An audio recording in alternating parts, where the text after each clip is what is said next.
मैं आपको अपने 18 वर्ष के राजनीति के अनुभव से ये बात बता सकता हूं कि जितने भी लोग राजनीति में सफल हुए, उनके सफल होने के पीछे कई रीज़न रहे, कई आधार रहे। बहुत सारे लोग सफल इसलिए हुए क्योंकि उन्होंने कुछ ऐसे रास्ते चुने जो थोड़े आसान थे। और यकीनन राजनीति में सफलता पाने के लिए भी, काम करने के लिए भी कुछ आसान रास्ते तो हैं, आसान विकल्प तो हैं। ये और बात है, उनके बारे में जनरली बात नहीं की जाती है। और मैं तो कभी भी ऐसी राजनीति को प्रेफर नहीं करता, क्योंकि मैंने कहा जो राजनेता इस तरह के हथकंडे अपनाते हैं वो राजनीति में शायद सफल तो हो जाए, लेकिन ये राजनीति की सफलता उनकी व्यक्तिगत सफलता नहीं कहलाएगी, क्योंकि ये तो आसान विकल्प है। और कौन सी राजनीति आसान है? जाति के आधार पर राजनीति करना बहुत आसान है, धर्म के आधार पर राजनीति करना बहुत आसान है, लड़ाई झगड़े वाली राजनीति करना आसान है, बांटने वाली राजनीति करना आसान है। ये राजनीति के आसान विकल्प हैं। क्या लोग मुझे कहते हैं कि साहब आपके तो स्टूडेंट अलग अलग पार्टियों में हैं। जैसे अभी किसी साथी ने भी कहा कि उस पार्टी का नाम लेना पता नहीं ठीक रहेगा नहीं रहेगा, बोल देता हूँ। एमआईएम के बारे में आपने बात की कि एमआईएम में भी आपके स्टूडेंट हैं। कई लोगों ने कहा कि भारतीय जनता पार्टी में आपके स्टूडेंट हैं, वो लोग भी धर्म के नाम पर राजनीति कर रहे हैं। कई लोगों ने अभी क्षेत्रीय दल का एग्जाम्पल लिया। देखिए, मैं ये नहीं कह रहा हूँ कि हम किसी पर्टिकुलर पार्टी के खिलाफ या पक्ष में या विपक्ष में बात कर रहे हैं, हम राजनीति पर चर्चा कर रहे हैं। और आपने पूछा कि आसान विकल्प क्या हो सकते हैं राजनीति में सफलता के, तो मैं उन आसान विकल्पों के बारे में बताना अपनी जिम्मेदारी समझता हूं। और मैं ये नहीं कहता कि आप ये राजनीति मत करिए, या ये भी नहीं कहता करिए, क्योंकि जो करते हैं वो अपने हिसाब से कर रहे हैं और जो नहीं कर रहे वो भी ठीक है। मैं कभी इसके पक्ष में विपक्ष में नहीं बोलता। जाति के आधार पर राजनीति करना, बांटने की राजनीति करना, लड़ाने वाली राजनीति करना, वो कंपेरेटिवली आसान है। क्यों क्यों आसान है? क्योंकि धर्म के नाम पर लोगों को जोड़ा जा सकता है।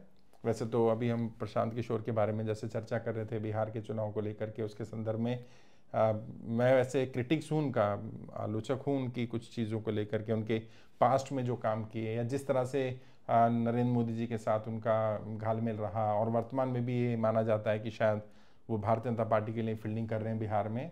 ऑल्दो हमारे पास इसके पुख्ता सबूत नहीं है कि हम ये बोल सकें, लेकिन सच्चाई यही है कि जो वहाँ से फीडबैक मिल रहा है, ग्राउंड रिपोर्ट मिल रही है, जो बाई इलेक्शन में हमने देखा प्रशांत किशोर ने किसको हराने का काम किया। उन्होंने जेडीयू को और बीजेपी को जिताया और आरजेडी को हराने का काम किया।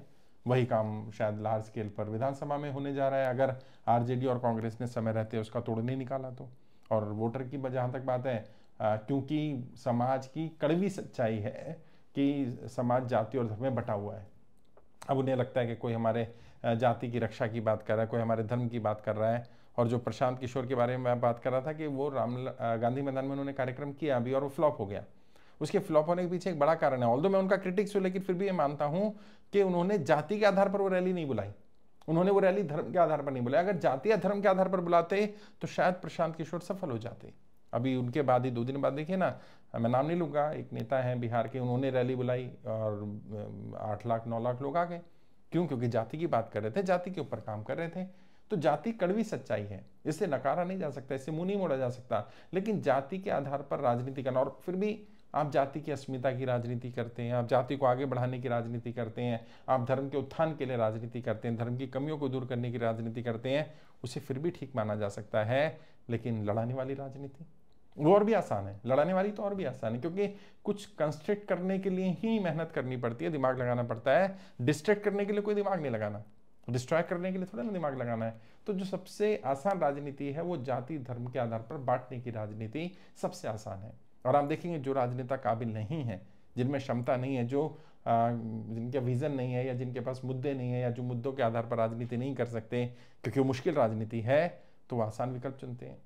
अब के लोग कहते हैं साहब, जब आप कहते हैं कि आसान राजनीति है, धर्म के नाम पर राजनीति करिए, जाति के नाम पर बांटने की राजनीति करिए, तो जितने लोग भी धर्म के जाति की बांटने की राजनीति करते हैं वो सब सफल क्यों नहीं हो जाते? उनमें से बहुत सारे लोग सफल नहीं हैं। बात सही है, वैसे तो ज़्यादातर सफल हैं क्योंकि वो फेमस हो जाते हैं, उन्हें लैम्पलाइट मिल जाती है, वो जाति की अस्मिता की बात करने लगते हैं, वो धर्म की रक्षा की बात करने लगते हैं। वो कई बार तो मैं बार बार बोलता हूँ ना कि जब कोई राजनेता कहे कि तुम्हारा धर्म खतरे में है, तुम्हारी जाति खतरे में है, तो समझ लेना यार धर्म और जाति की बात नहीं हो रही है, उसकी कुर्सी खतरे में। वो अपनी कुर्सी को खतरे से बाहर निकालने के लिए तुम्हारी जाति धर्म का खतरा दिखा रहा है, और कई बार तुम्हारी जाति धर्म को खतरे में डाल रहा है। क्यों? क्योंकि उसे अपनी कुर्सी को बचाना है। तो ये आसान राजनीति है। मेरे पास भी विकल्प था, विकल्प है, हमेशा रहेगा। आप में से बहुत सारे लोगों के पास विकल्प है। जाति की राजनीति कर सकते हैं, धर्म की राजनीति कर सकते हैं, बांटने की राजनीति करिए, दूसरे धर्म को गाली देना शुरू करिए, बुरा कहना शुरू करिए और आप सफल हो जाएंगे। बहुत आसान विकल्प है। और जो लोग राजनीति कर रहे हैं इसकी, बांटने की या धर्म की, जाति की, मैं उन्हें गलत नहीं मानता। मैं मानता हूं कि कम से कम राजनीति का हिस्सा तो है, कम से कम शिकार तो नहीं है ना। क्योंकि कई लोग तो जो हिस्सा ही नहीं बन रहे, वो तो शिकार ही बन रहे हैं। और जाति के उत्थान की बात करिए, जाति की तरक्की की बात करिए, जाति की जो असमानता है उसके खिलाफ बोलिए, जाति की जो कमियां उनके बारे में बोलिए, जाति के अपने धर्म के लोगों के लिए, युवाओं के लिए रोजगार की व्यवस्था करने के लिए काम करिए, उनकी शिक्षा स्वास्थ्य पर काम करिए, तो लगेगा कंस्ट्रक्टिव राजनीति कर रहे हैं। लेकिन वो कंस्ट्रक्टिव राजनीति वाला मुश्किल काम है। और जो जैसे मैं कह रहा था कि कई लोग कहते हैं सब सफल क्यों नहीं जाते, क्योंकि उसमें भी है तो राजनीति ना। चलिए आप जाति की राजनीति करेंगे, धर्म की राजनीति, चलिए बांटने की भी राजनीति करेंगे, तो भी आपको साम दाम दंड भेद तो सीखना पड़ेगा, तो भी आपको चक्र रचना तो सीखना पड़ेगा, चक्र तोड़ना तो सीखना पड़ेगा, तो भी आपको booth level management, constituency management, candidate management, media management, social media management, public meeting management, fund management, ये सब चीजें जो राजनीति वो तो जाननी पड़ेंगे ना। केवल वो राजनीति करना और उस राजनीति के अंदर की राजनीति को ना जानना, तो फिर फेल हो जाएंगे। भले ही आसान है, वो आसान विकल्प है, लेकिन उस आसान विकल्प के लिए भी तो कुछ चाहिए। जैसे कहते हैं ना, खिचड़ी बनाना बड़ा आसान है, लेकिन खिचड़ी के लिए भी तो जो रॉ मटेरियल है वो चाहिए ना। अब आपके पास गैस भी नहीं है, बर्तन भी नहीं है, दाल भी नहीं है, चावल भी नहीं है, कुछ भी नहीं है, और फिर खिचड़ी कैसे बनेगी? कुछ तो रॉ मटेरियल चाहिए ना। तो उस राजनीति के लिए भी सामान चाहिए, उस राजनीति के लिए भी रणनीति चाहिए, लेकिन वो कंपैरेटिवली आसान है। एक